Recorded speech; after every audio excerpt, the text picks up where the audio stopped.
What up, homies? This is the second of two instructional chess videos I released together on January 20th, 2021. In the first video, which is linked in the description, I discussed the values of each piece as well as how all of the pieces normally move. In this video, there will be three sections. The first section will be a discussion of how to set up the board, the second section will describe the special king and rook move known as castling, and the third section will describe the special pawn move known as en passant, which is French for in passing. If you want to skip to a specific section, check the description for timestamps. And without further ado, here we go. Okay, in this section we will discuss setting up the board. First and foremost, whenever a player is setting up the board, they should check to make sure light squares are in the bottom right and top left corners. Be sure to do this each time, because if the board is turned 90 degrees, it will mess up the piece setup. But new and inexperienced players will often not notice the difference until they have set the whole board up, if at all, which means they will have to restart the whole process, or worse, play the game with an improper piece setup. Once the orientation of the board has been checked out, each player will first place a rook in each corner, then they will place a knight to the inside of each rook, then they place a bishop to the inside of each knight, so each player has two of each of these pieces, and then the king and queen are placed on the inner two squares of each row. Now, a frequent mistake that beginner players will make when they're setting up the board is to switch the king and queen, like so. Alright, so the rule to remember to make sure that you put the king and queen on the correct squares is that the queen goes on her own colored square. So if you're playing the light pieces, you put your queen on the light square of the inner two squares, like this. And likewise, the dark queen will go on the dark colored square at the top. So if you've done this correctly, the king and queens should be across from each other.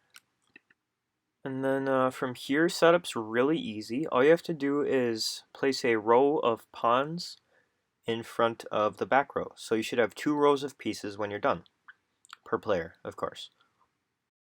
Now we will discuss castling. Castling is a move that each player can do once a game, with the intention of moving the king to a safer position in the corners of the board. To castle, a player must first move all of the pieces out from between their king and one of the rooks, like so. Once they have done so, they can use their turn to castle.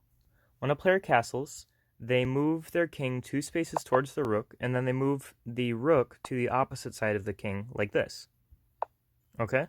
So the king moves over 2, and then the rook moves to the opposite side. Just like that. However, before a player can castle, they must meet a few conditions. The first one was already discussed, and that is that there cannot be any pieces between the rook and the king. However, if a rook has moved, it can no longer be used to castle. So the king can't castle to that side anymore. And if the king has moved, it cannot castle at all.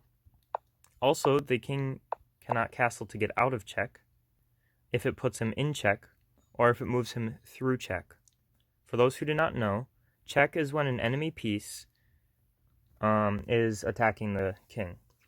So how this black knight is attacking the white king, that means that the white king is in check from the black knight. So the king has to move back. But now that it has moved, sorry, I'll show you the sample line. If the king moves up here, the knight takes, the king has to drop back to get out of check. But now that the king has moved, it cannot castle anymore. It's no longer an option. See? Anyway, if the king is not moved, there's nothing between them, and there's no check to deal with, the player may choose to castle. And that is why, in this case, the king cannot castle, because if it castled, it would be in check from this bishop, which would be able to go here. So if the king moved over 2, it would no longer be able to if the king moved over 2, it would be in check, which is why it can't castle. And that is why white has to push this pawn to block the bishop, so it can't go over here anymore. And then they can castle. Lastly, we will discuss en passant. When chess was first invented, the pawns could only ever move one square at a time, even on their first move. It wasn't until much later that the double move was first added to the game, because players felt as though it would speed things up a little bit. However, this introduced an interesting wrinkle, because if a player got their pawn to the 5th row, and then the enemy player pushed their pawn up 2 spaces, it would skip straight through where the pawn could have captured. To deal with this problem, the en passant move was introduced. And so basically what this move does is if a pawn moves 2 spaces and it lands to the left or right side of an enemy pawn, that pawn is allowed to take the pawn as though it only moved 1 space. And let's watch that one more time. This option is only available for that turn though.